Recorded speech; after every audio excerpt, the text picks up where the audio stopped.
Hi everyone. Today we're going to do just a quick review of the 3 fine motor warm-up activities that can do an amazing job of advancing hand dexterity in sort of the kindergarten to grade 2 age range.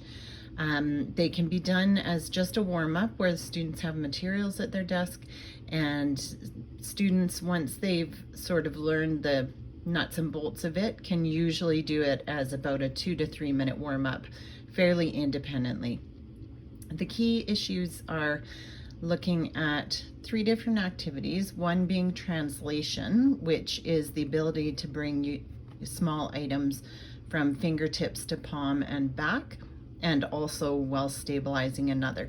So for this exercise and this hand dexterity skill, we can use coins, buttons, bingo chips, anything like that. What you would have the students do is lay them on the table. They would pick up one at a time and hide them in their palm, and while keeping that one in their palm and not dropping it, pick up the next and the next. Then one at a time, without rotating your hand, keep the fingers down, work one back up to fingertips, and don't drop the others, and put it quietly on the table. Then the second and the third. Then you can repeat that with the other hand. The second activity is to establish finger movements for drawing that are independent of the wrist movements. So for this, you would use a piece of paper and maybe a short 1/3 size of a Wikki Stix, those waxed strings that we have, or you can use a stencil of some sort. I couldn't grab one today. I've lost my Wikki Stix bag, so I'm just using a paper clip as a stencil. But for this activity, you just have them put the Wikki Stix in a shape, stick it down on the paper, place their wrist palm down, which is not our natural way of writing. Typically we have our wrist rotated to the side a little bit, but for this activity we really want to lock down that wrist and stabilize. I'm just going to use my finger to hold the paper clip, but normally you wouldn't have to. And then you're coloring in the small shapes, focusing on the finger movements. So you want your index finger bending and straightening, making rotational movements, and going right to the edges of that small shape. Again, it works a lot better with a Wikki Stix, but basically you're working on just using finger movements independent of the wrist. The third activity is to do one line of a design, and these designs are laid out so that they encourage all the movements needed for printing.